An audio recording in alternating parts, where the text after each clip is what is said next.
Okay. Well, welcome on in, everyone.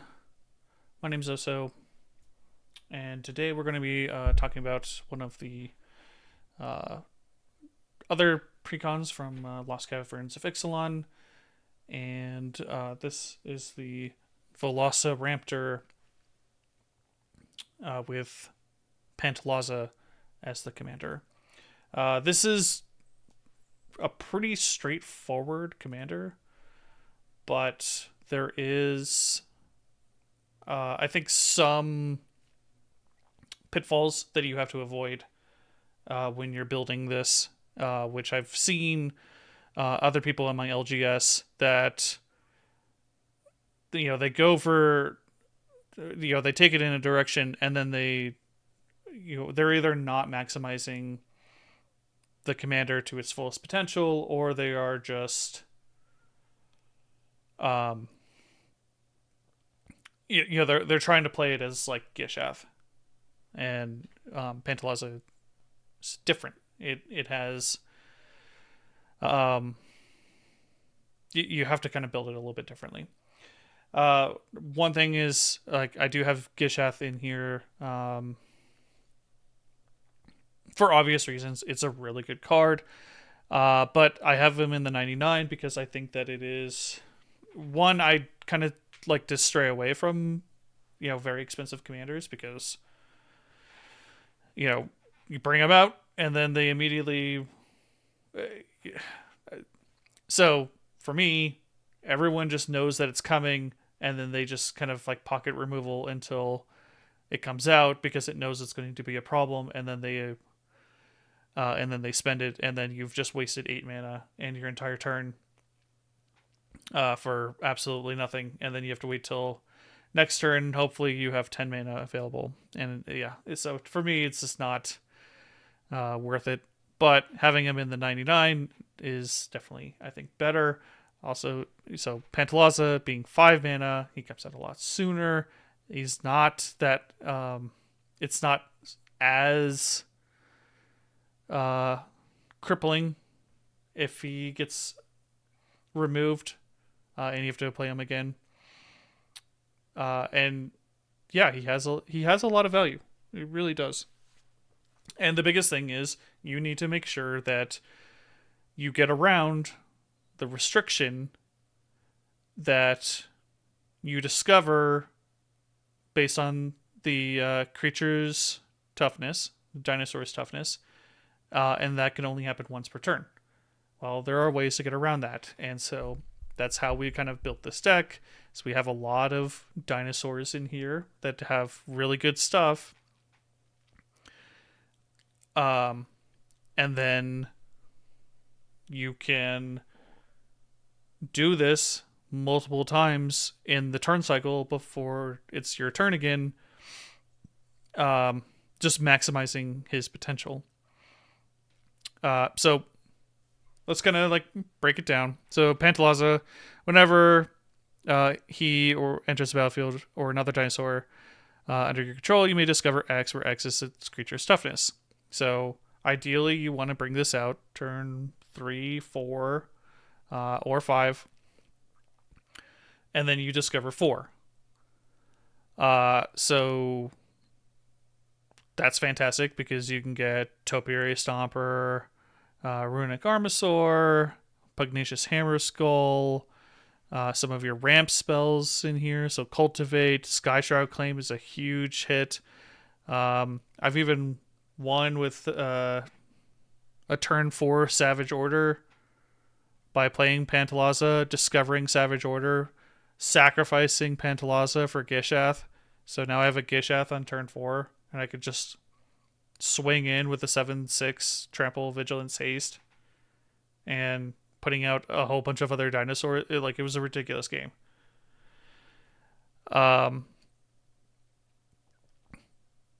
But you can only do this once per turn. So that is the fundamental thing that we need to be concerned about. So how do we get around that? And we have multiple ways. I did pull out one of them, and I'll tell you why in a little bit. But we have other things that we can do. So the first one and the most obvious that I think everyone has pulled is that you have Monster Manual. So Monster Manual is a 4 mana, so you can actually discover this with Pantlaza. You pay 1 and a green, tap it. You may put a creature card from your hand onto the battlefield. Perfect, like amazing card. This really does wonders. So essentially, you just you bring this out on your turn. You wait until it's not your turn, or if someone tries to remove Monster Manual, and then you pay the cost, and then bring out any creature that you want. It doesn't matter. Just bring out a creature. And then with Pantlaza out, you then discover for whatever the toughness is of that creature. So it doesn't matter if it's your turn or not. Fantastic card. Then we have Cryptic Gateway. It's 5 mana. Tap 2 untap creatures you control. You may put a creature card from your hand that shares a creature type with each creature tapped this way onto the battlefield. Another just fantastic card. We have, for 1, if Pantlaza is out, and we tap 2 of our dinosaurs to bring out another dinosaur from our hand, and then we discover yet another dinosaur, that's 2 more dinosaurs that we can then do this again on the next player's turn. So if you're player 1, you do this on player 2's turn. You discover another dinosaur. You have 2 more untapped dinosaurs for player 3's turn, so on and so forth. Like, just fantastic. You just get like a shitload of value for this. And then Lurking Predators. Whenever an opponent casts a spell, reveal the top card of your library. If it's a creature card, put it onto the battlefield. Otherwise, you may put that onto the bottom. Great. Fantastic. 6 mana, but it's whenever an opponent plays a spell. So even if they try to remove it, you still get the value of revealing the top card. I did have Vivian, Champion of the Wilds, in here. You may cast creature spells as though they had flash. The reason I took this out is because you may only be able to like do this once. 1, like, planeswalkers get a lot of hate.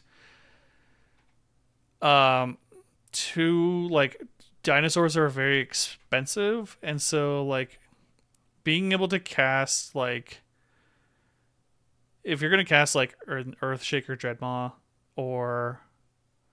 and then in the same turn cycle you also cast a Quartzwood Crasher, like, you have so much, like, if you have that much mana, like, that's insane. So I just kind of felt like it was a little slow, and like you don't have that much, like, you're never gonna have that much mana. You really shouldn't. So that's where I kind of just like, oh, like, am I really getting the value that I want? Like, granted, there will be times where it's just like, you play your big spell on your turn because like you definitely need the blocker, and then you play a little tiny one and you get to discover for like 3 or something like that. So that does happen, but it's not as often as I would have liked. And then I also have Curator of Sun's Creation. It's a 3/3 human artificer. Whenever you discover again with the same value. This ability triggers only once per turn. So same thing, just another just like hyper value card. Now you're getting a 3-for-1 for just casting 1 spell. So let's go over the dinosaurs real quick, and I'll just kind of discuss what I thought about them, like why I'm choosing these. Are there possibilities of like replacements that I'm going to do, so on and so forth. So first is Apex Altasaur. So 9 mana, 10/10. So at 10, you're almost going to discover any card in your deck. So Galta, I think, is the only exception here. Everything else is going to be discovered, or has the possibility of being discovered. And then when it enters the battlefield, it fights up to one target creature you do not control, and then it has an enrage effect. One thing that's important to note is that it does not have to kill itself, because it does say up to one target creature, so you can choose 0 or just not a target. But yeah, then you just have a 10/10. You have a 10/10. It kills a problem for you, and then when you swing out, if more than likely, your opponent is going to have to chump block it, because no one wants to take 10 damage. And because it doesn't have trample, everyone's just like, well, I'll chump block it. And then it just goes and fights and kills another thing. So it's a fantastic card. Definitely needed. Definitely has a place in here. Bonehorde Dracosaur. The definition of value. It's a 3 double red. 5 mana, 5/5, flying for strike. At the beginning of your upkeep, exile up to the top 2 cards of your library. You may play them this turn. If you exile a land, you create a 3/1 dinosaur creature token. If you exiled a non-land, create a treasure token. Just so much value. It's insane. Everyone hates when this card comes out. It just is so good. I believe this is the only flyer in the deck. I did take out the other one, mostly just because it was just keyword salad. It wasn't really anything. I do believe that there's like Curious Altosaur, so there is some like reach in here. Flyers are not like exactly. I don't know. There's so much value in here that I don't really think that I need to be worried about flyers, but maybe, against like an angel deck, that might be, something that I need to be concerned about. Bronze Beak Foragers. This is Brutal Cathar on steroids. 4 mana, 3/4.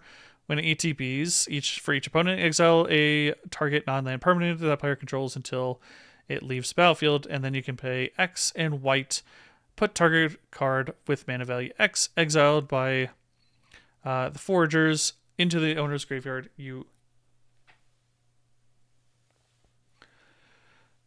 No, not worried about flyers. That's true. Dragons might be a problem. I don't think I've played against the dragons with this dinosaur deck.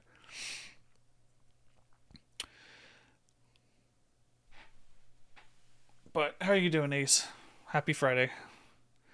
So, nice thing about Bronzebeak Foragers is that you can exile up to 3 things, and then if someone tries to remove it, you can pay the mana to basically have it swallow the things that it exiled, and then they don't get that back. That's absolutely true. It is 10 days till Christmas. That has definitely caught up with me. I have completely lost track of time for this month, just being on vacation. So I need to finish up on Christmas shopping. That is the thing.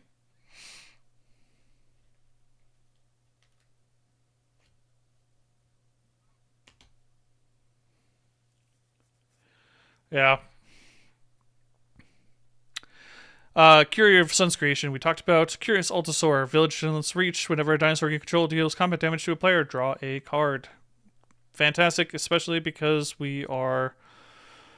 since we're cheating out dinosaurs, we definitely need to refill our hand, and so Curious Altosaur does definitely makes that happen, because so many dinosaurs here have trample. Speaking of which, Dinosaurs on a Spaceship, which is a hilarious Doctor Who episode, gives all dinosaurs you control +1/+1 and vigilance and trample. I do not ever feel the need to do the suspend. Generally, I just get this cheated out anyway because it's only 6 mana. There is a card called Dinosaurs on a Spaceship. Yep. It's a Doctor Who episode. The greatest card name I've ever heard. Yeah.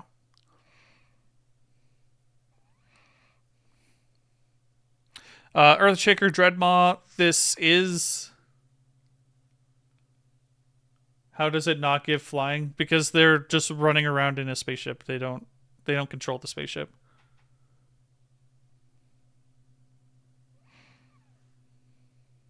They're just crashing into things.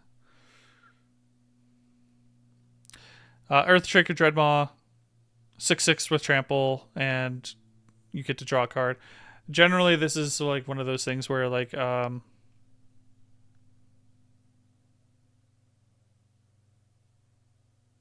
what's the lore there? I haven't seen the episode in a long time, but if I remember correctly, they how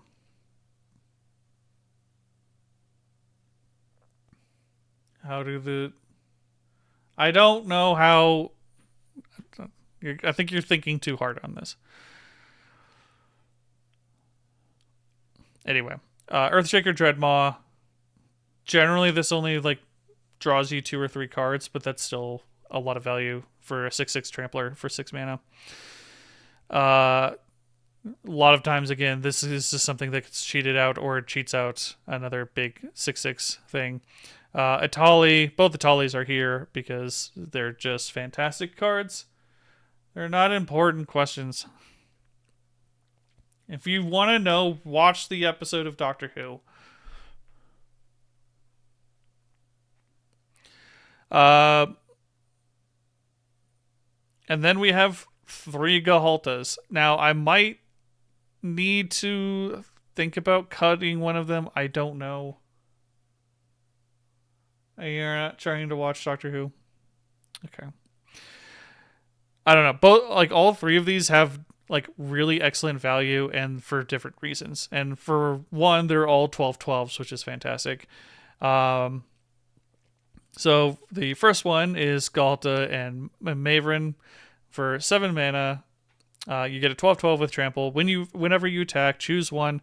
Create a tapped and attacking XX green dinosaur creature token with trample, where X is the greatest power among other attacking creatures. Generally, it's just going to be the 12/12. What I didn't realize is that the second ability, which you're probably not going to do unless you're really like hard up on needing life, is that you create X 1/1 white vampire creature tokens with lifelink, where X is the number of other attacking creatures. So yeah, generally you're only going to get like 2 or 3 white vampires, whereas you just get a 12/12 with trample that's already attacking. Probably going to go with the 12/12. This one is just great because you could just get it out early. It costs X less to cast, where X is the total power of creatures you control. Basically, you're getting a 12/12 trample for 2 or 3 mana. It's really not that difficult. And then you discover for 12. And then Galta Stampede Tyrant, which is the new one. It's a 12/12 with trample. Whenever she enters the battlefield, put any number of creature cards from your hand onto the battlefield. Fantastic. Discover. If you can hit this on the Discover, then like it's just great. Gishath needs no introduction, but it is 8 mana for a 7/6 Vigilance Trample Haste. Whenever it deals combat damage to a player, reveal that many cards from the top of your library. Put any number of dinosaur creature cards from among them onto the battlefield, and put the rest in the bottom. So, great hit. Fantastic for putting out dinosaurs. You can also... There's also some cards in here that we can manipulate the top of our library so that we know exactly what we're going to be hitting when we throw a Gishath out. Goring Ceratops. This is a very expensive one. It's also one that doesn't last long sometimes, but usually this is, I don't know, this is probably something where you're probably going to be winning. But it's a 3/3 with double strike for 7 mana. Whenever it attacks other creatures you control, gain double strike until end of turn. So really great. It's just like finding a target that it's attacking, because it is an attack trigger in order for it to occur. Hulking Raptor, like probably one of the best new cards out here. It's a 4 mana, 5/3, Ward 2 mana dork. At the beginning of your pre-combat main phase, add 2 green mana. Just fantastic. Like, just, you're never really going to be attacking with it. It's just going to sit there just generating mana for you. Hunting Veloci-ramp-tor is an absolutely broken card. 3 mana for a 3/2 with first strike. Dinosaur spells you cast have Prowl 2 and a red. You may cast a spell for its Prowl cost if you dealt combat damage to a player this turn with a creature with any of its creature types. So basically, you swing in with any of your tramplers. Even if they do 1 combat damage, excuse me, you don't even have to have this out. And so, everyone's like, okay, yeah, like I'll take 6 damage. Like you know, pre-combat main phase, you have this in your hand. In combat, you swing out, you deal some combat damage to people because they're like, oh, well, yeah, I'll just take some of that damage. Then you throw down Hunting Veloci-ramp-tor.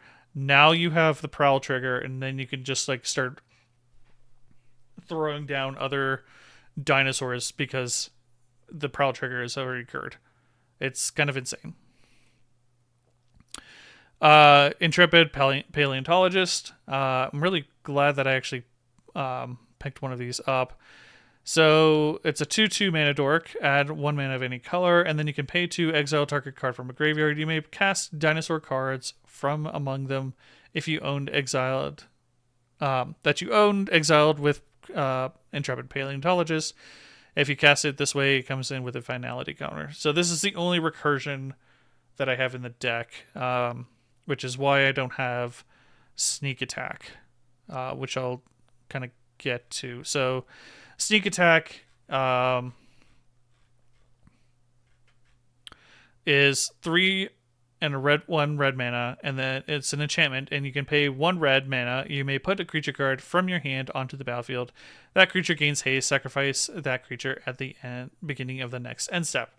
So, like, I know a lot of people are running Sneak Attack in this deck, and I just don't feel like it's a good idea because you don't have any recursion. So like you're throwing down some like big dinosaurs like early on, but then like they're in the bin, and then you got to use them once. So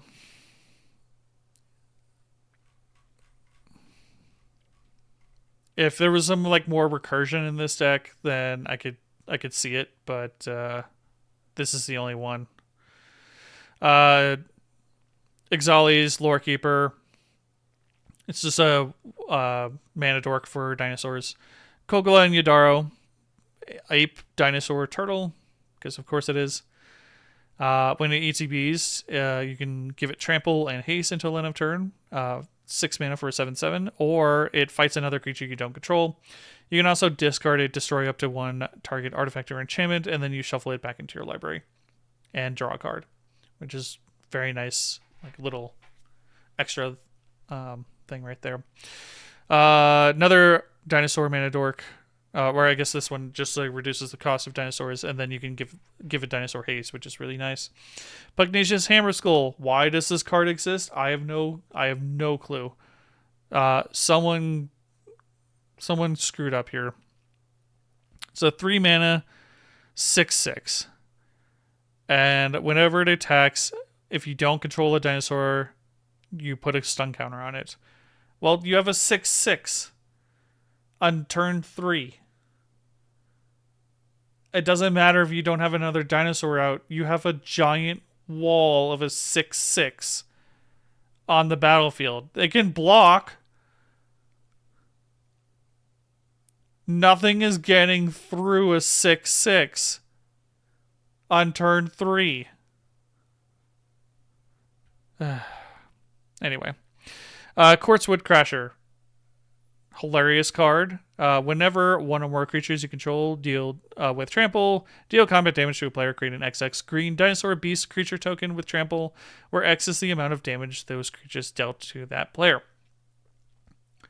I have seen a few players do kind of like a token deck, which I also kind of like. It's kind of novel, but like there's only so many token generator dinosaurs. Like I know there's a few, but I don't know. So Quartzwood Crasher is kind of it's definitely interesting because you can just make you just keep making giant dinosaur beasts that also have trample, which it's just nice recursion over and over and over again. Regisaur Alpha gives all other dinosaurs hastes. It's 5 mana for a 4/4, and when ETBs create a 3/3 green dinosaur creature token with trample. Runic Armosaur. I've been kind of disappointed in this card. I might take him out and put either the Belligerent Yearling back in or something else. So it's a 2/5, and whenever an opponent activates an ability on a creature or land that isn't a mana ability, you may draw a card. Well, most people run triggered abilities. Not always. Like, there are definitely like really powerful activated abilities, but when they see this out, they kind of just hold back. And honestly, it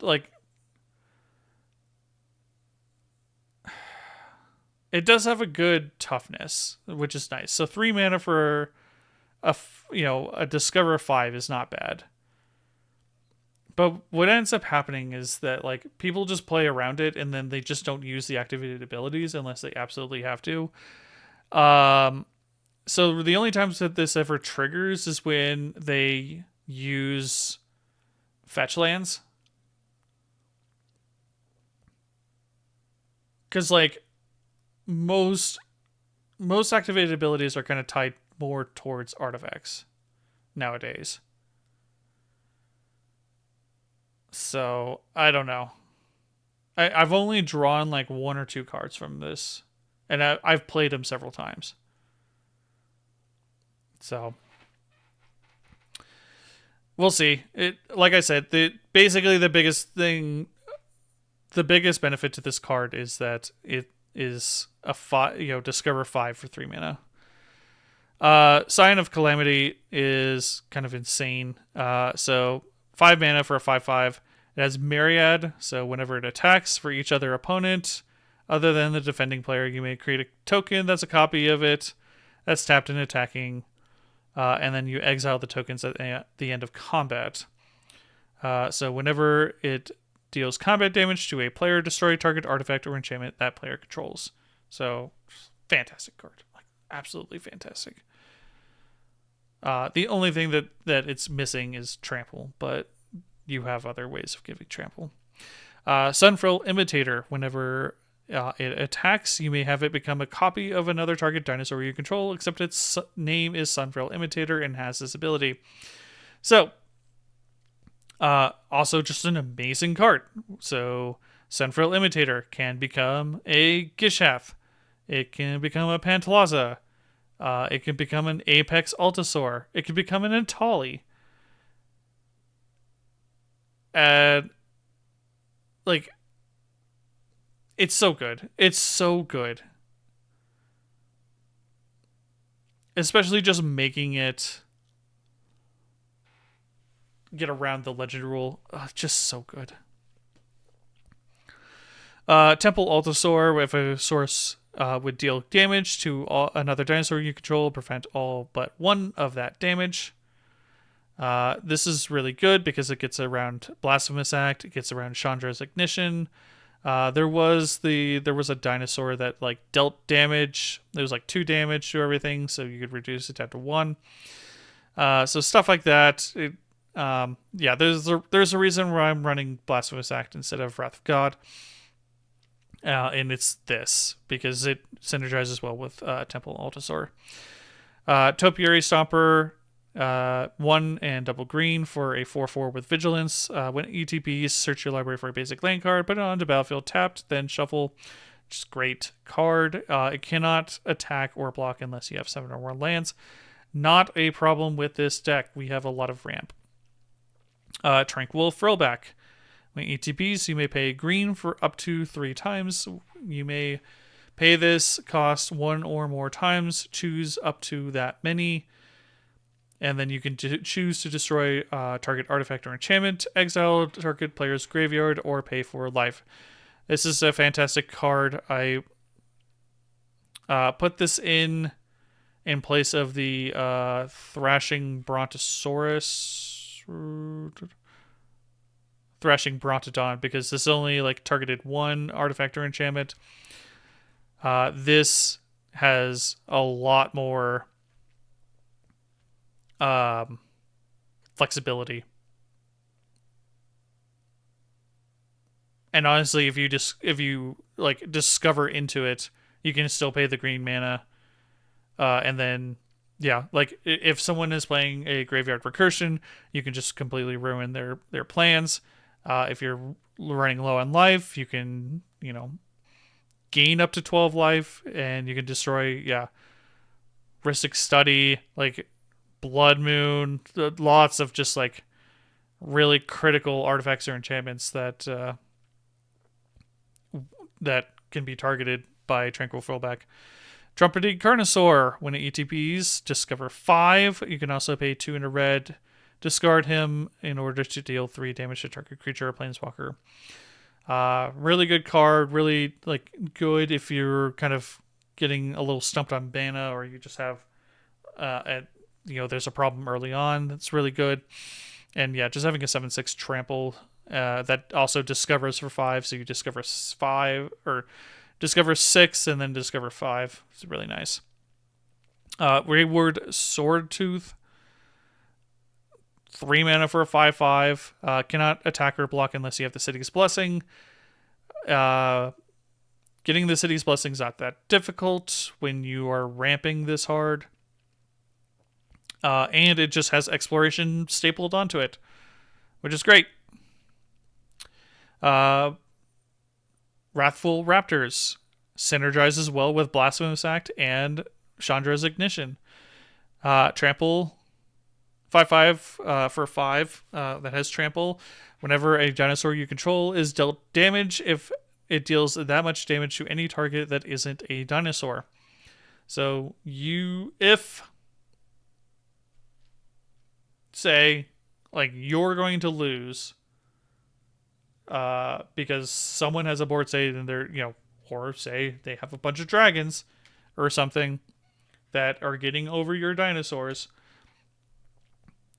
you cast Blasphemous Act for 1, let's say, with Wrathful Raptors out on the field.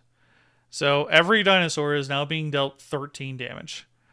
Wrathful Raptors will now trigger and deal 13 damage to any target, including players. So now you have player removal.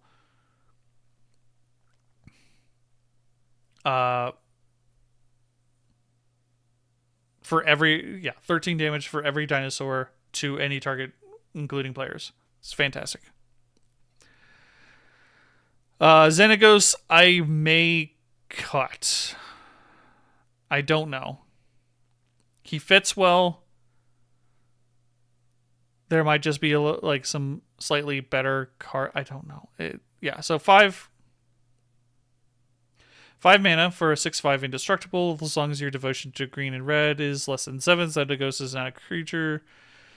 I don't know. I've never gotten him to become a creature. At the beginning, I know there's ways to do it with like the tokens, or I guess not even tokens would do it. Yeah, I've never gotten him to be a creature. By the beginning of combat on your turn, another target creature you control gains haste and +X/+X until end of turn, where X is that creature's power. Yeah, like he's great. It's just like it's just kind of like icing on the cake for this guy. It's either you're winning, like, and so you're already winning, and so you're just over winning because you like give Galta +12/+12, so now it's a 24/24 trample, or like you have Curator or something. It's just one of those things where just like it's either like you're ahead and so you're just going to be more ahead, or like it doesn't change the game for you. That's all I'm kind of like wishy-washy about Xenagos. Zakama, Primal Calamity, also just a fantastic card to discover in if you can discover for 9. Vigilance, Reach, Trample. When it enters the battlefield, if you cast it, untap all lands you control. And when nice thing about Discover is that you are casting the spell from exile without paying its mana cost. So this does trigger Zakama. And then you can pay the 3, you can do the things whenever you want. But yeah, Zakama is just nice. Just really nice. Oh. Going into sorceries, we talked about Blasphemous Act. Chandra's Ignition is target creature you control. Deals damage equal to its power to each other creature and each opponent. So this, again, works very well with Wrathful Raptors. But yeah, so if there is something where you need to board wipe, and you don't care about your creatures, or, maybe you have like a 6/6 and you have all your 12/12s out or something like that, it will just go and deal 6 damage. Some of your dinosaurs will probably die, but most of them will still live. And then we have our ramping spells. We have Cultivate, Farseek, Kadama's Reach, Nature's Lore, and Skyshroud Claim. I'm probably going a little overboard on here, and it may be something that I end up cutting one. But honestly, I'm kind of okay with it because like it is actually kind of nice to discover into these and just have more mana. But I don't know. I might be going a little overboard with the ramp. Let me know. Then we have some absolutely stupid cards like Last March of the Ents. It's 8 mana, 6 and double green. This spell cannot be countered, which is fantastic. Draw cards equal to the greatest toughness among creatures you control. Then put any number of creature cards from your hand onto the battlefield. Like, this card, obviously, from Lord of the Rings, was just made for this deck. Because you, with a 12/12 out, get to draw 12 cards and then put any creatures, which you have a lot of creatures in this deck, out onto the battlefield. Savage Order. I was saying earlier, an instance that this occurred, it was actually like one of the first times that I was playing the deck with this card in here, because I ended up pulling it. So as an additional cost, to cast a spell, sacrifice a creature with power 4 or greater. And then you search your library for a dinosaur creature card, put it onto the battlefield, then shuffle. It gains indestructible until end of turn. So, the first time that I played the deck with this card in here, I discovered into it after playing Pantlaza. So, I got a little bit of ramp, I was able to play Pantlaza on turn 4.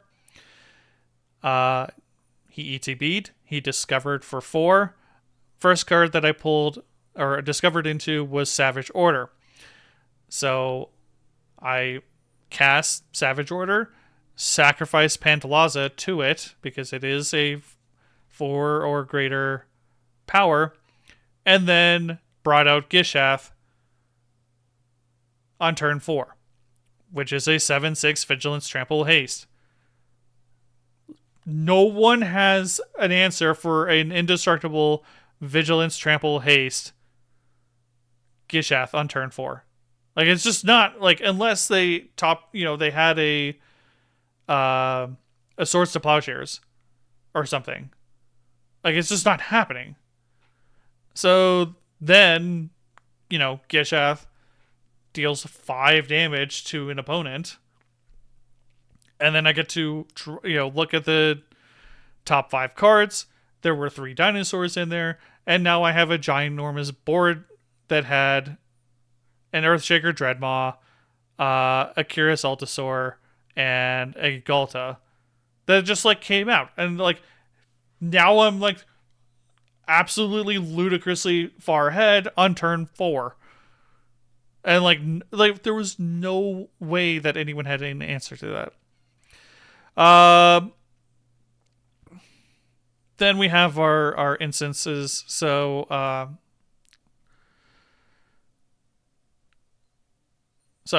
Akroma's Will. I did have. Sorry. I originally had Titanic Ultimatum because I felt it was more on theme. Then I decided that Akroma's Will was just better, and it was included in the Precon. So you choose one. If you could have your commander, you choose both. Creatures you control have Flying, Vigilance, Double Strike till end of turn, or gain Lifelink, Indestructible, and Protection from all colors. Yeah, so it's just slightly better for less mana. And it's instant speed instead of sorcery. So, Boros Charm. Almost always, it's just the permanents you control gain indestructible until end of turn. It's pretty much the only reason to have Boros Charm in here, and it's really good.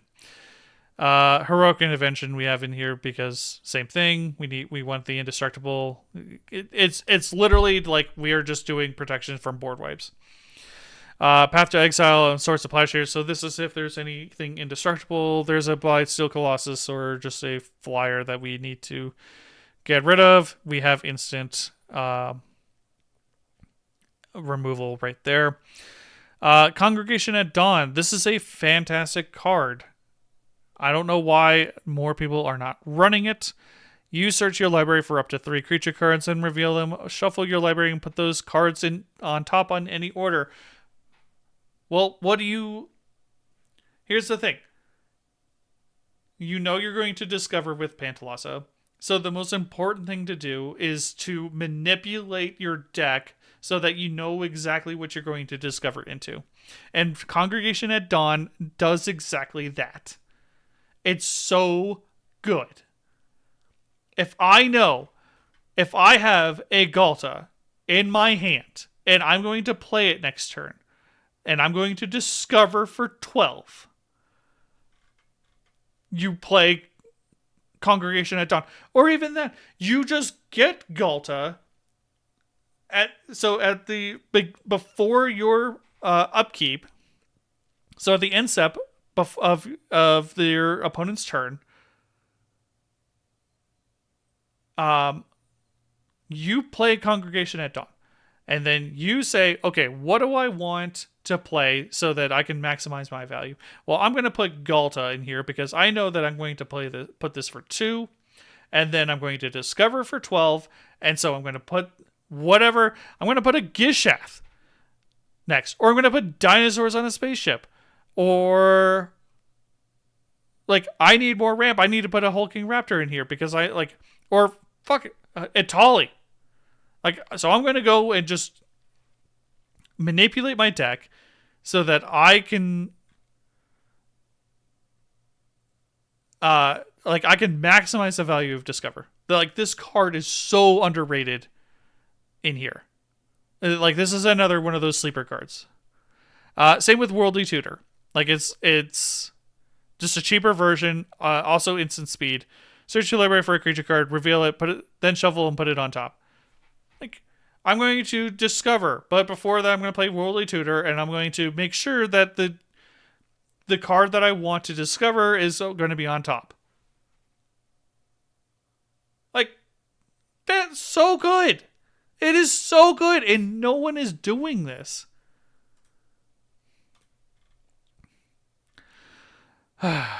Anyway, artifacts.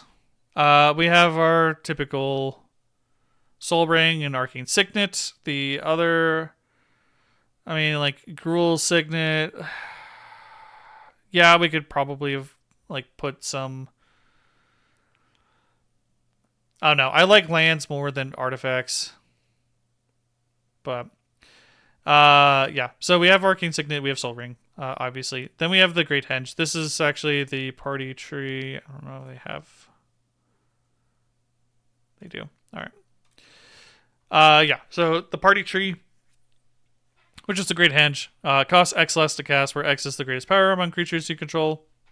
This is 2 mana. It's 2 mana for a rock that gives you 2 life every time, and then non-token creatures, you get a +1/+1 counter and draw a card. Like, this is so good. It is so good. Cryptic Gateway we talked about, but being able to discover into more creatures, more dinosaurs, and then you tap them, and then you're just putting out your hand of dinosaurs with Cryptic Gateway. Like, no one sees this coming. Herald's Horn, also just a fantastic card. You choose dinosaurs. They cost 1 less to cast. At the beginning of your upkeep, if you reveal a dinosaur, you put it into your hand, and then you go into your draw step. Like, so good. Like, Herald's Horn absolutely needed to be in the Precon. I'm not sure why it wasn't. Monster Manual we talked about. For 1 and a green, tap, you can put a creature card from your hand onto the battlefield. Yeah. It's broken. It's so broken. And then Urza's Incubator. This is just to make dinosaurs cheaper, because, like, if you haven't noticed, like, these are excessively expensive cards. I don't think I have Colossal Majesty. I think I need to see what else I have in here, because it's not Colossal Majesty. I think it's something else. Might be Drover of the Mighty. Okay, but yeah, so Colossal Majesty, good card, but I do have other. I have Up the Beanstalk and Garruk's Uprising, which I think are just fine. You know, these are fine. So the thing is, these will trigger multiple times, which is why, like, I think that Colossal Majesty is not as good. So Garruk's Uprising. If you have a creature with power 4 or greater, you draw a card immediately. Creatures you control have trample. It's fantastic. And then whenever a creature with power 4 or greater and ETBs, you draw a card. So if you discover into another creature, you're going, like, you play a creature, it already has, most likely is going to have power 4 or greater. Like, because almost every single dinosaur in here has power 4 or greater. If you discover into another dinosaur, that will trigger Garruk's Uprising twice. Hey, 3, how you doing? Happy Friday. Happy 10 days till Christmas. How's your Christmas shopping going? And then the same with Up the Beanstalk. So when you play Up the Beanstalk, which is a broken card on its own, when it ETBs, whenever you cast a spell, finished most of it yesterday. Oh, nice. Good for you. Good for you for being a parent that's on top of it, because clearly Ace and I are failing.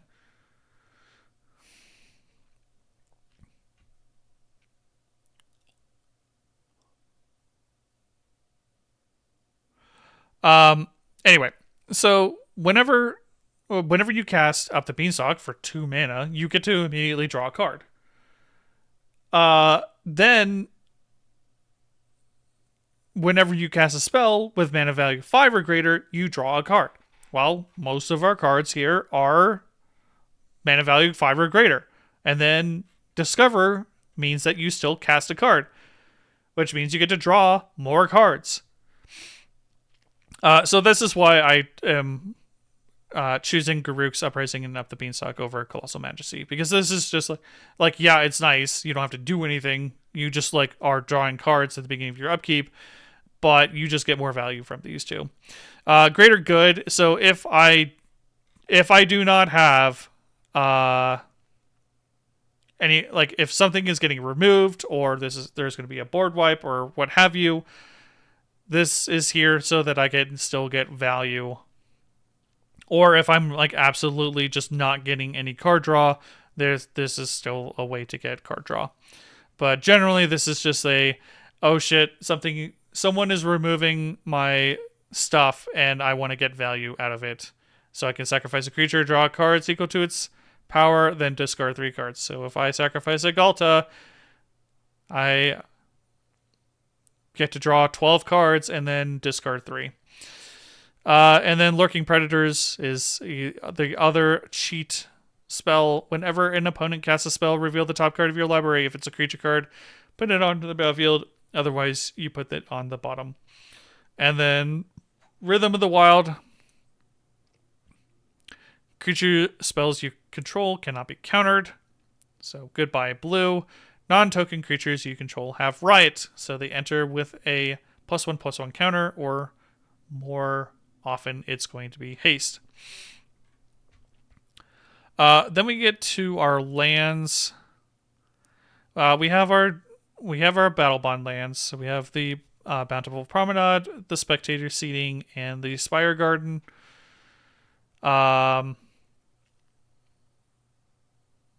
Then we get to so this was kind of interesting because we have a lot of since I have Farseek, Nature's Lore, and Skyshroud Claim,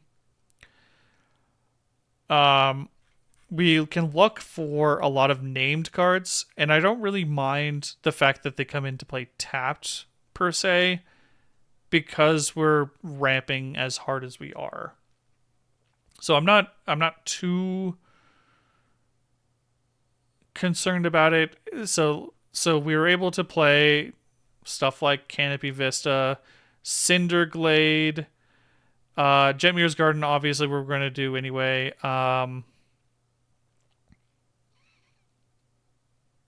What's it? Scattered Grove, Sheltered Thicket. These are cycle lands. And then we have our basics in here. I also have Brushland and Karplusan Forest, just in case. We do need a lot of green in order to make this work. And then I don't know. I keep debating whether I'm going to keep, because there's Kessig Wolfrun, and then there's also I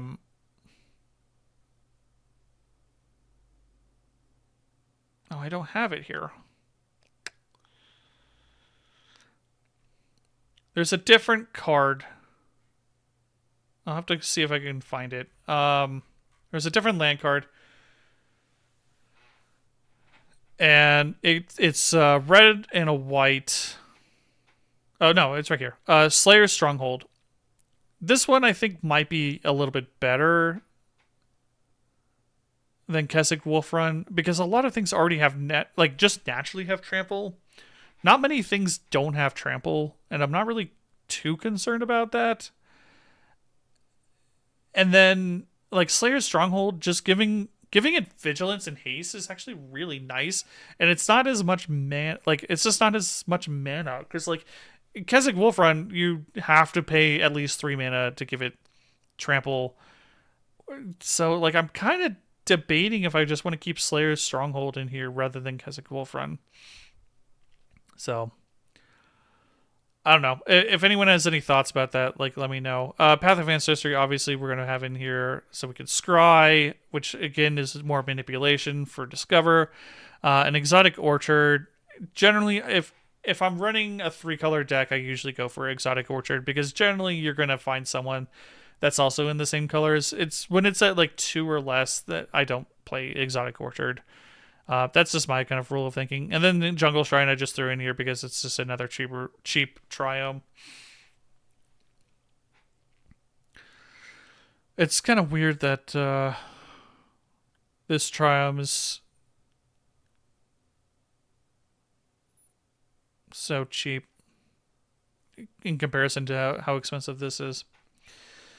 So yeah, that's generally what I've got, and yeah, like I know I have like a huge amount of like considering, but a lot of it is actually because um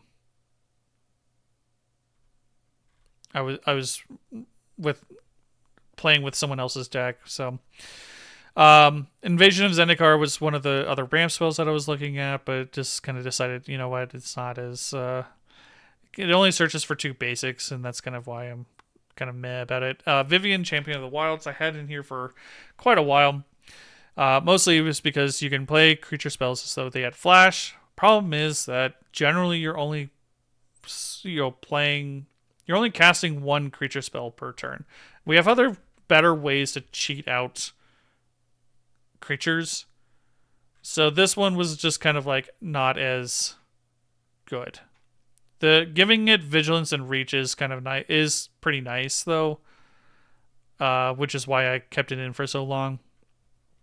Then we had, I was looking at Atla Polani, which is one. She was a commander I was looking at before Veloci-ramp-tor was announced. She's 1 in Naya, pay 2 and tap. She creates a 0/1 egg with Defender, and then whenever an egg you control dies, reveal the top cards of your library until it's a creature card and put that onto the battlefield. So she cheats out. She's just like another cheat. Problem is that I'm not running. One, I'm not running anything that's triggering the enrage factor, and so she, her ability just kind of doesn't synergize as well. Adzogan Seer is just too expensive to be a mana dork. Belligerent Yearling, I just recently took out, and the reason being, like, one, he's fantastic because he's he's 2 mana for a 3/2 with trample. And then like when other dinosaur ETBs, you may have its base power become that equal to that creature's power until the end of turn. Problem is that you then swing with him. Like, it's kind of funny. Like, you swing with him because you bring out like a 6/6, and so he becomes a 6/2 with trample, and then you swing with him, and then like either the opponent takes it, which is okay, like great, or like more often they'll just block it with a 2/2, and then like they'll take 4 damage, and then the belligerent yearling is dead, and so like you traded him for like 3 or 4 damage and a 2/2, so it just didn't have as much value as I was hoping for. And a lot of times I was just kind of like discovering into him, which was kind of upsetting. Birds of Paradise, thought about it, might just put it back in. I don't know. Carnage Tyrant cannot be. It has. I don't know. It's definitely a good card. The hexproof is nice, and not being able, I don't know. I think it was just more like I wanted to keep more of the Precon stuff in here. Death Court Scavenger. We're not doing a lot of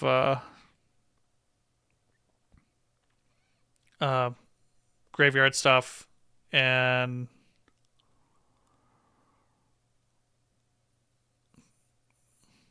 like it definitely has a time and a place. Like it might be like a sideboard card where like if there's someone's doing like a lot of graveyard and recursion stuff, like this would be like definitely a card to like slot in. But in the normal main deck, it's not. Dinosaur Egg is just a little clunky. 2 mana for 0/3, and it evolves. You can put a +1/+1 counter on it. When it dies, you may discover X, where X is its toughness. Like, yeah, you can. Like with Pantlaza, like it's just slow. It's just slow. It's unfortunate because it's a decent card. It's just a little slow. Drover the Mighty. I might. Again, it's just another one of those things where I might slot it in. It's a nice mana dork, and it's also one that's not tiny. Like, so when you have another dinosaur, when you have a dinosaur into play, it's now a 3/3. So it's not a, it's not a mana dork that will just die to like anything. Elvish Piper, I really am thinking about putting this in the deck. One, it's not that difficult to just cheat it into play with Discover. So I wouldn't have to pay the 4 mana to get a 1/1 out. So if it can last a turn, which I kind of sincerely doubt it will, but if it does, you pay a green and then tap it, you may put a creature card from your hand onto the battlefield. So it's just another way to cheat it, and it doesn't have to be on your turn. So, Eternal Witness, I did. I think these weren't even cards. Fauna Shaman. It's nice. I don't know if it's really the design for this deck. Flaming Tyrannosaurus was a fun card. 7 mana, 5 and double red. For 5/5 with Menace, whenever you cast a spell from anywhere other than your hand, Flaming Tyrannosaurus deals 3 damage to any target, then put a +1/+1 counter on it. When it dies, deal damage to its power to each opponent. This is a card that is definitely interesting. The problem I was having...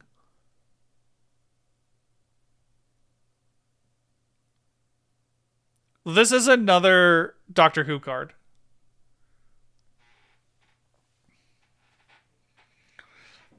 Just so you know.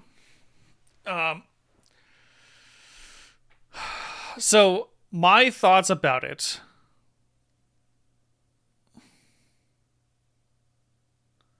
Dragons are washed. Wings make you weak.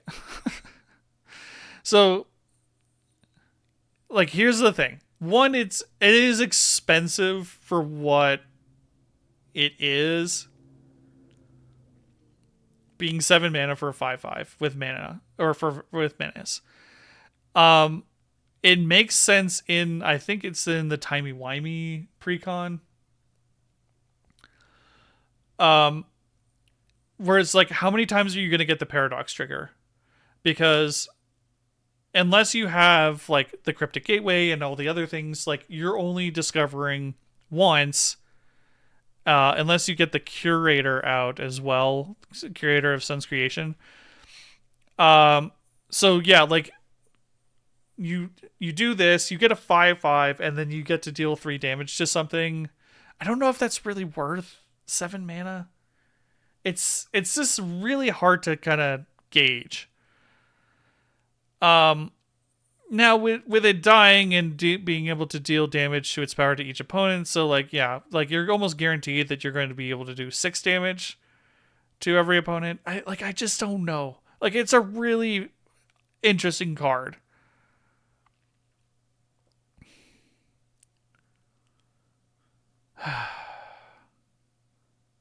Let me know. If anyone has any thoughts about it, let me know in the comments on YouTube. It's a really interesting card. Forerunner of the Empire. If this was a mana dork or did something that reduces the cost of dinosaurs, I would totally play this.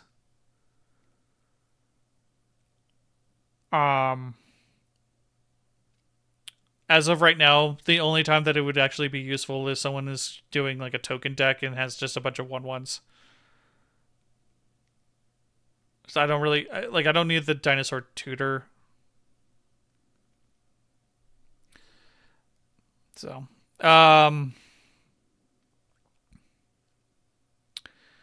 harnessed Snubhorn, 2/5 with vigilance. Whenever it deals combat damage to a player, return target artifact or enchantment from your graveyard onto the battlefield. I don't have that many. Like I have a few, but I don't think that like unless someone's running farewell, like that's not really like anything. In Squinth, like this guy is kind of terrible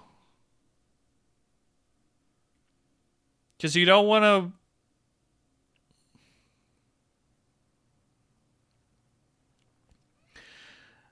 The thing is, you don't want to play him early. You want to play him later in the game. So, like, basically, he's just going to be like just a terrible card. Like, it's just a dead card unless you absolutely need to like have a blocker out, and then like his ability is just kind of useless. And really, like, when the ETBs, you're paying 4 mana for a fight spell stapled onto a 2/3. Like, it's just terrible. Oh my gosh. I hope you can't hear that. I think you can. Of course, my neighbor decides to have someone come over to mow their grass. Concholi's Collar,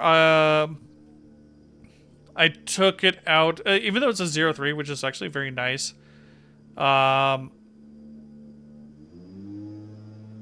It's just in white, and like we really kind of just want to have the like red and green out faster.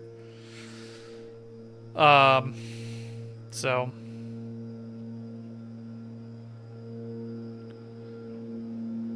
give me 1 sec.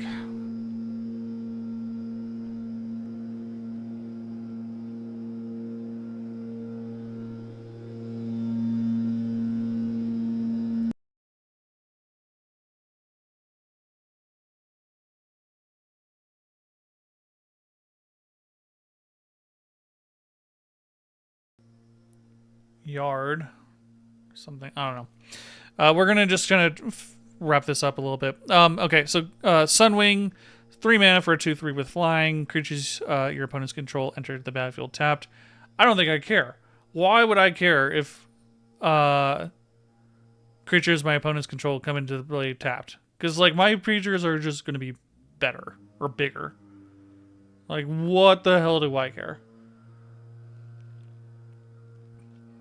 So, and especially because if like most of my creatures already have trample, like who the fuck cares?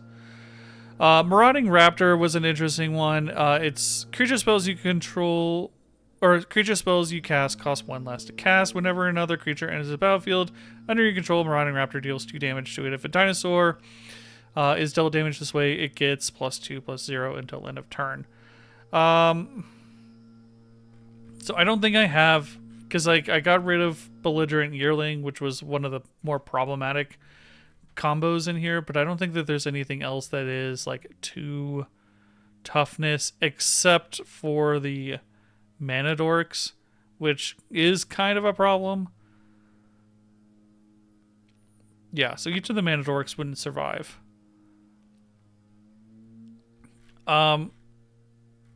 It's just like I don't have any enrage, so like I don't know if I really care. And then again, it's just like, okay, yeah, you kind of like pump yourself up.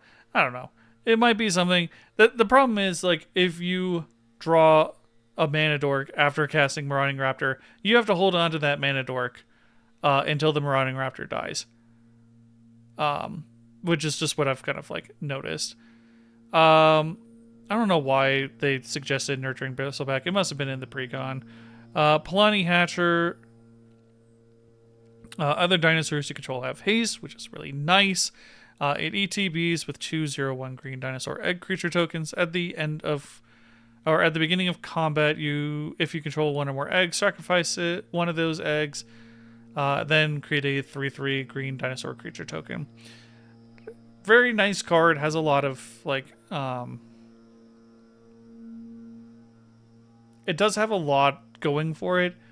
I'm just not looking to make a bunch of like dinosaur tokens. I don't want to go wide. Like I'm just going high. So it just wasn't meeting like what we were doing with this deck. Polyraptor is just a nuisance. Polyraptor is just stupid. It's just an absolutely stupid card. If I was going the Enrage, more of an Enrage, I would put Polyraptor in here, even though it's an atrociously expensive card. But whenever it is dealt damage, create a token that is a copy of Polyraptor. So what you do is you make a bunch of cards. So like Forerunner of the Empire, the Marauding Raptor is an infinite combo. So you need to have wrathful raptors in here in order to not turn the game into a draw, because it's an infinite combo that has no end to it. So I just didn't want to turn the deck into that, so that's why I decided to not do it. Priest of the Awakening Sun's kind of stupid. Raging Swordtooth is when ATPs deals 1 damage to each other creature. Like, yeah, there might be like some times that this like really does make a lot of sense, but I don't know. Rampaging Bronodon is pretty underwhelming. Rampaging Raptor is nice if I had a lot of battles, but I don't. I only have one, which I didn't actually talk about. So this is Invasion of Ikoria. So it's X and double green. When it ETBs, search your library and or graveyard for a non-human creature token or creature card with mana value X or less and put it onto the battlefield. If you do search your library this way, shuffle. So you have a lot of options here. You can get a Mana Dork. You can get Curator of Sun's Creation for 6 mana. You can get a Bonehorde Dracosaur. Like, you can get a lot. Probably not going to get, like, any of the big hitters. But being able to just, like, tutor or just, like, search your library for a card and then just put it into play is really nice. You cannot get any of your Mana Dorks, which is kind of annoying. And then it's 6 tough or defense or whatever, I forget what the and then it becomes Zilortha Apex of Ikoria. So it's an 8/8 reach legendary dinosaur, and then for each non-human creature you control, you may have that creature assign its combat damage as though it weren't blocked. So basically you just win the game. Next combat step. Because you have so much power here, and you just assign combat damage as though they weren't blocked. So you're just doing direct damage to your opponents. It's kind of insane. But that's the only battle that we have, so the Rampaging Raptor doesn't really do a whole lot unless there's like someone playing a lot of Planeswalkers, which doesn't generally happen. Ranging Raptors, 2/3 with Enrage. Whenever it's dealt damage, you may search your library for a basic land card, put it on the battlefield tapped. Generally, people just play around this and they just take the 2. Like, no one, like, and then no one attacks you if you have up for a blocker. So, Ravenous Sailback. It's way too expensive for a destroyed artifact or enchantment. Ravenous Tyrannosaurus. I do have one of these. I was lucky enough to pull one. out of a pack. It's 6 mana for a 6/6 Devour 3. As it enters the battlefield, you may sacrifice any number of creatures. This creature enters the battlefield with 3 times that many +1/+1 counters on it for each of those creatures. So like you can make this into a 9/9 or a 12/12 or a 15/15 if you so choose. I think when it attacks, it deals damage equal to its power to up to one other target creature. Excess damage is dealt to that creature's controller instead. If I went for the go wide strategy, so if I had the Polani's Hatcher, Alta Polani, a lot, just the go wide, make a bunch of creature tokens, absolutely I would put this in my deck. Because then you're just like, oh, I've got a bunch of 0/1 eggs like that are just going to ETB and go and find, like if I made an Alta Polani deck, I would absolutely put Ravenous Tyrannosaurus in there, because now I'm sacrificing all those eggs. Those eggs are creating creature tokens, and this is just getting pumped up. Like, do you see? Like, how crazy is that? And then whenever it attacks, it just deals ludicrous amounts of damage to a target creature, and generally it's just going to go into, like, and then it's going to, like, hit the opponent as well. So, insane. There is insane synergy. Problem is, I'm going for the, like, going tall, going, like, getting good creatures out rather than sacrifice fodder for Ravenous Tyrannosaurus. Like, it's a really good card. It's just not for this deck. Realm Walker would be a nice card to have if I drew it.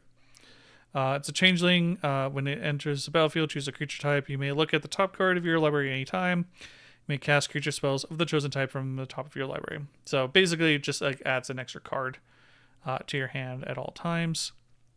Also allows you to determine whether or not you have a good discover card at the top of your library, which is really nice. Regal Behemoth. We're not going to bother with the Monarch. Ripjaw Raptor is a decent card, but again, it's another one of those, like, people will just play around it, and like maybe they'll either take the 4 or they'll just like block with a wall or something. So, and if you leave it up as a blocker, they won't attack you because they don't want you to draw cards. Scytheclaw Raptor is really nice for Izzet decks. Whenever a player casts a spell, if it's not their turn, Scytheclaw Raptor deals 4 damage to them. The problem is, I'm trying to do that myself, and Scytheclaw Raptor will absolutely hit you for 4. So, doing Cryptic Gateway, Monster Manual, it's not the... because you're actually putting it in, you're not casting those. But the problem is you won't be able to discover unless you're going to take 4 damage. So that's why it's not in here. Seismic Montosaur is just this is more for limited. I don't think I would ever get to a point where I'm like, oh yeah, like sacrificing a land and commander, like that's going to be a good idea. Not in this deck. Selvala, Heart of the Wilds. Really, really, really, really, really want to put this card in this deck. There's so much synergy with Selvala. So 1 and double green for a 2/3 legendary elf scout. Whenever another creature enters the battlefield, its controller may draw a card if its power is greater than each other creature's power. Well, we're in dinosaurs. That's not difficult to do. So already we're gaining value by drawing cards. And then you can pay 1 green and tap her. Add X mana of any combination of colors into your mana pool, where X is the greatest power among creatures you control. Well, we have access to 12 12s, so gaining 12 mana is not out of the question. So, if I were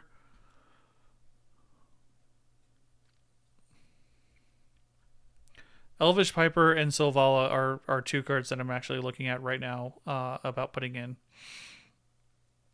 So, Shifting Ceratops is kind of weird. It can't be countered and has protection from blue, of all things. And it's 4 mana for a 5/4, and then it gains. You can pay 1 green mana for reach, trample, or haste until end of turn.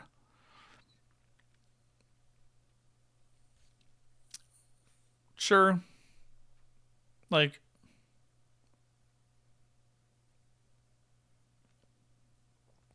it's fine. It's just not great. Silverclad Ferocidons, another just enrage, and we're not going that route. Soaring Sandwing, just another land cycling card that's good for limited, not for commander. Swooping Pteranodon, sure. 3/3 flying haste for 5 mana.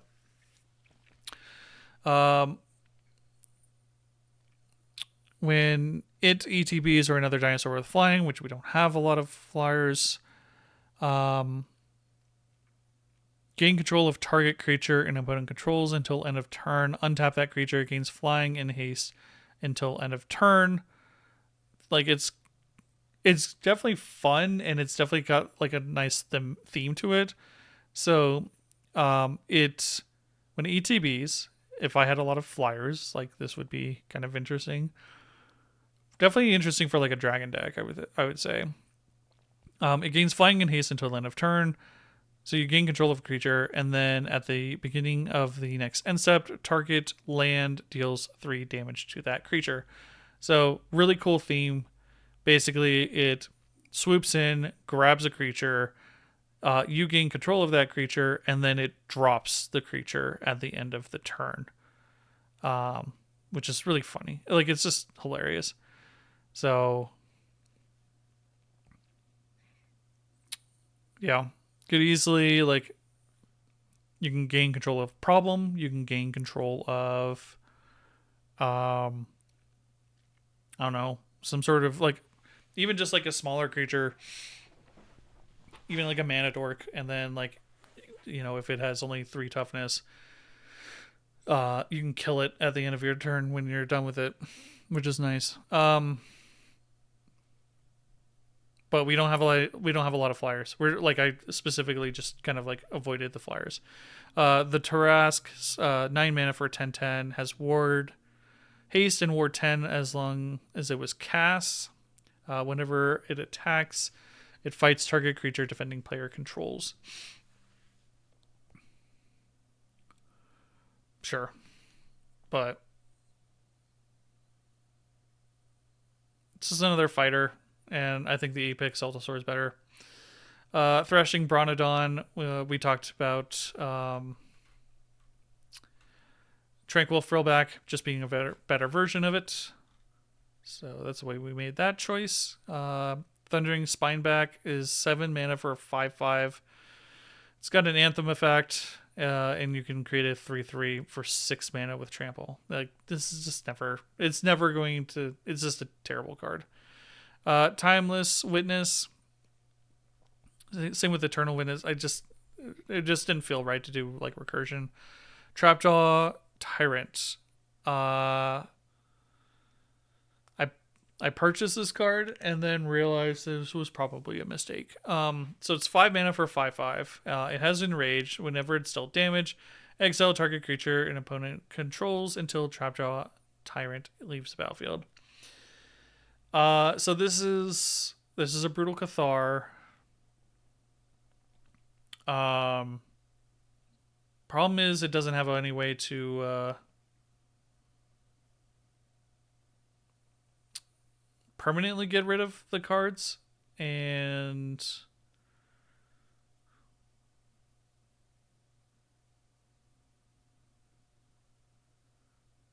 yeah.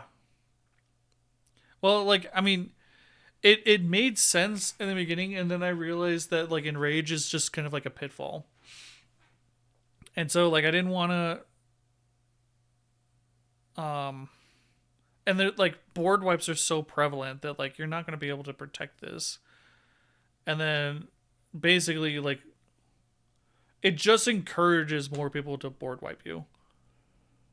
Um because then they're just going to get their stuff back, and then like that is protected from the board wipe. So Verdant Sun's Avatar, um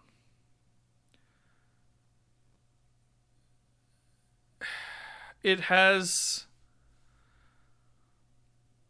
it's decent. Like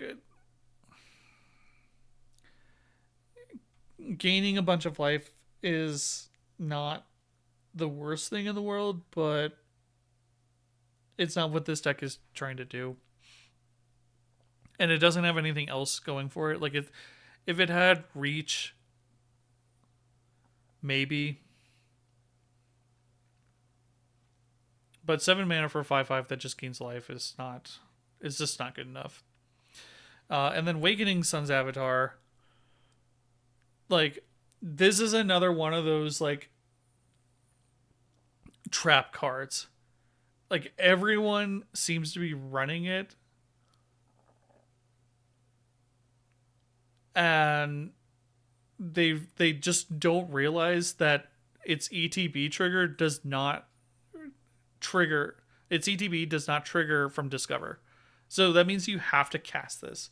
And getting one, it's 8 mana for, and it's triple white, which is kind of hard to do in this deck.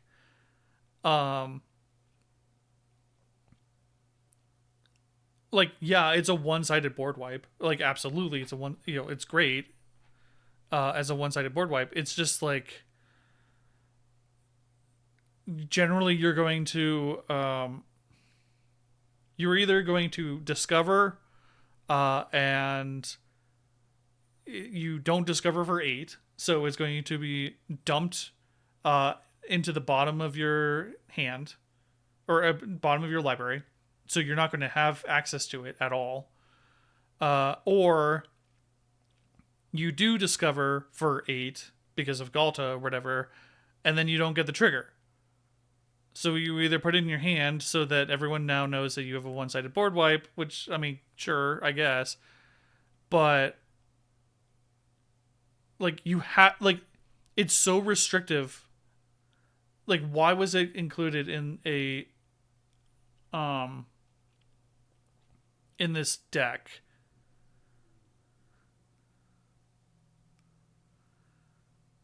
So yeah, like just too often, more often than not, it's not going to trigger, and so therefore you just get a 7/7, which is not great for 8 mana.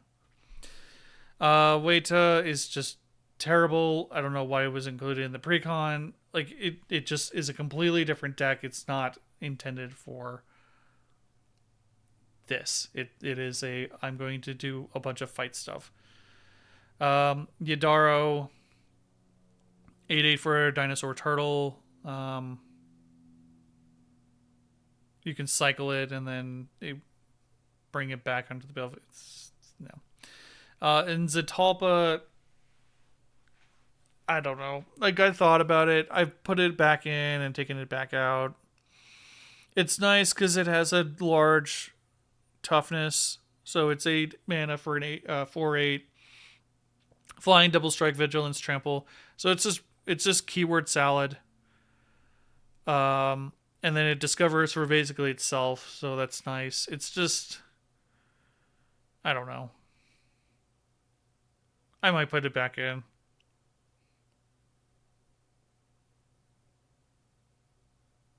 It's just like everything's so expensive in this deck that like I kind of had to make some hard choices on like the most expensive ones. So And then Zalortha, Strength Incarnate. Lethal damage dealt to creatures you control is determined by their power rather than their toughness. But most of the stuff is big toughness anyway, so it just doesn't make any sense. Austere Command, I thought about. I don't know. Everything's so expensive. Everything is so expensive in this deck that, like,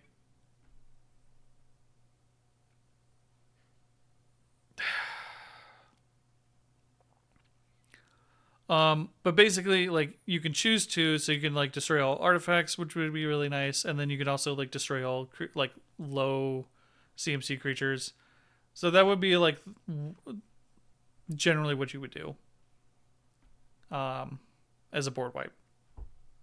Right now, I'm just running Blasphemous Act because it synergizes with other cards in the deck.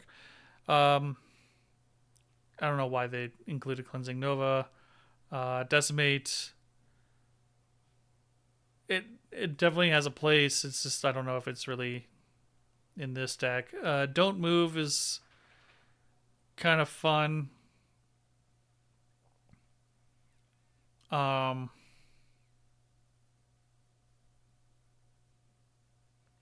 so if you get board wiped or wiped out, you can play this. You destroy all tapped creatures until your next turn. Whenever a creature becomes tapped, destroy it. So basically, you get to board wipe, and then you make sure that no one else gets to, like, any, like, hasty creatures or anything gets to attack you after your board wipe. So, like, you at least get a turn to set up. I'm not sure about Majestic Genesis Migration Path. It was just Sky Shroud Claim was, I think, better because it's forests, not basics. It does have the cycling, which is nice. Traverse the Outlands was actually one of the cards I was also thinking about getting, but it is also just basics, and, like, we have 17, so maybe this would be good. But yeah, basically you find X number of. It's just a really good ramp spell.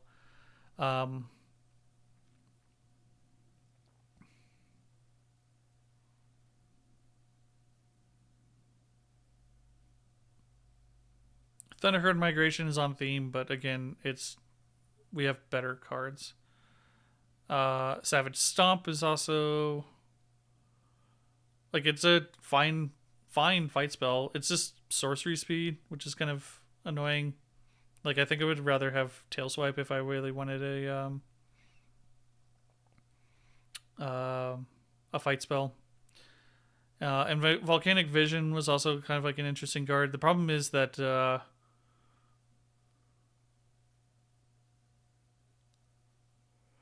don't have that many instants and sorceries, and they're not like stupid expensive. Like Blasphemous Act is, like, the biggest cast, like, cost. So, like, 7 mana, I could deal 9 damage to each opponent and then get my Blasphemous Act back. That's pretty much the only combo I see there.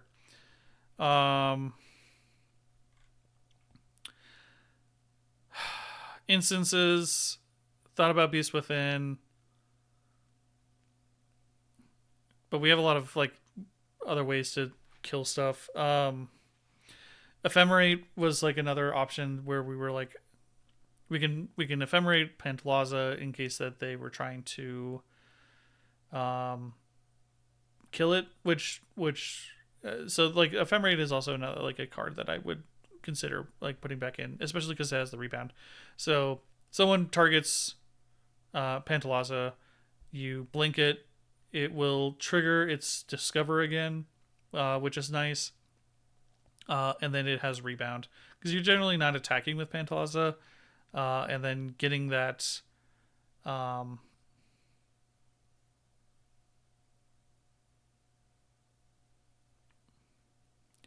getting that extra Discover triggered twice is quite nice. Generous Gift, same with Beast Within. It's the same Same thing. Magma Quake. We don't have a lot of flyers, but we could certainly work around that. Problem is you also destroy your mana dorks. Naya Charm, we don't really care that much about returning a card to our owner's hand. I think that's the only thing that we'd really worry about. Return the Wild Speaker. I think there's definitely like a case to be made that we should put Return of the Wild Speaker back in. One, it's instant speed. You get to draw a bunch of cards, but also like just giving your non-human creatures +3/+3 that have a lot of trample. That usually is a win con right there. Starstorm, definitely like a really good card. Like you can definitely do a one-sided board wipe right there. And then look upon the Tarrasque. Prevent all combat damage that would be dealt to you and creatures you control this turn, which is quite nice but it's 5 mana. Or target creature gets +5/+5 indestructible until end of turn. All creatures your opponents control able to block that creature.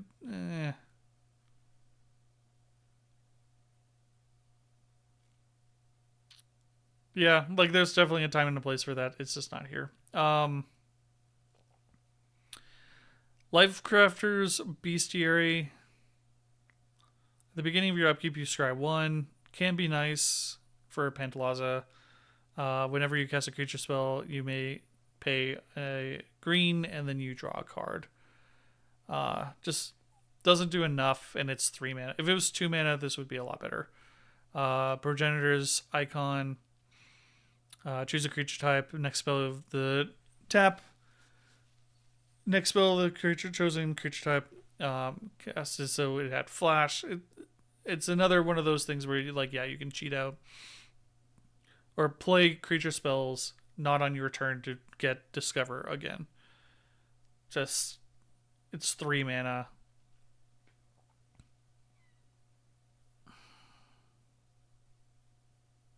I don't know. The Monster Manual does it and does it better.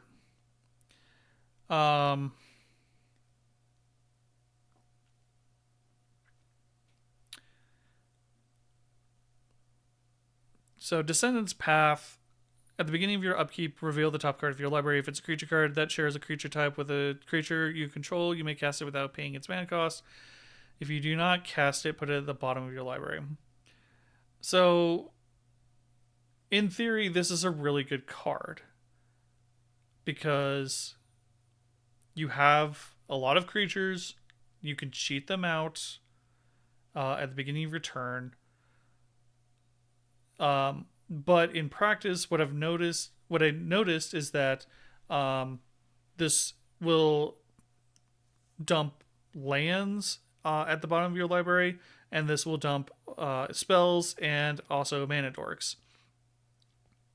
So like every so often, because like mind you, I only have 34 creatures in this deck, and 30 of them are dinosaurs. So that's less than a third of the deck will be hits. The rest are going to be lands, going to be artifacts, enchantments, that everything else that I need to do here. That Descendant's Path is going to throw at the bottom of my library, and then I'm not going to have access to that. So that's where I'm like I don't know if I really want to do that, because I could definitely screw myself over every time. Like if I was running this card, I would also need a bunch of scry and like a Sensei's Defining Top. Then I could see this working, because at least the top would allow me to cater this a bit more to guarantee that I'm getting hits.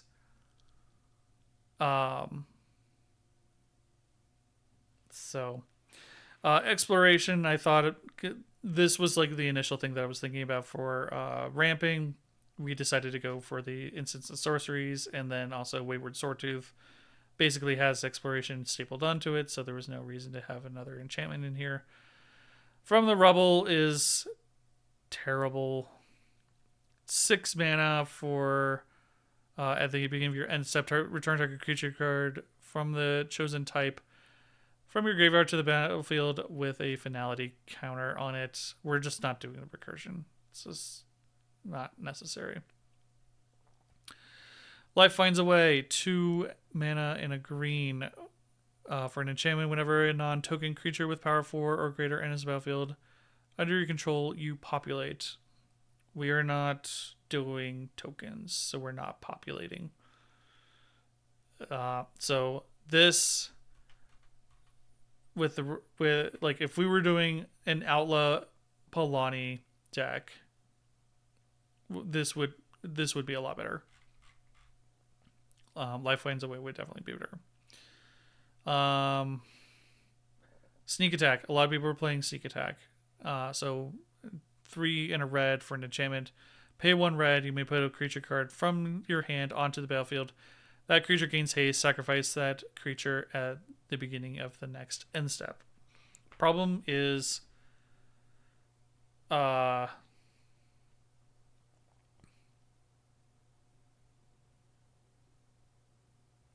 we are going for creatures that have more. We're going for bigger creatures. Like an Earthshaker Dreadmaw would be a perfect example of a card that would go well with this. But like everything else, or like maybe an Apex Altasaur, but pretty much everything else, like we want to actually keep on the battlefield. Like we're not doing it just for like the trigger. So I think this is just like a trap. I don't know. I could be wrong. Let me know if you think that I'm misinterpreting Sneak Attack and it's actually really good. But the way that I've built this deck, I think that we have better ways to cheat out our cards and keep them on the battlefield rather than just like throwing them out and then having to sacrifice them. Welcome to Jurassic Park. So for each opponent up to 1 non-creature artifact they control becomes a 0/4 wall artifact creature with defender for as long as you control this saga. This is actually like a really fantastic card. So that's the first step of the saga. Then you create a 3/3 green dinosaur creature token with trample. It gains haste until end of turn. And then step 3, you destroy all walls, exile this saga, then return to the battlefield.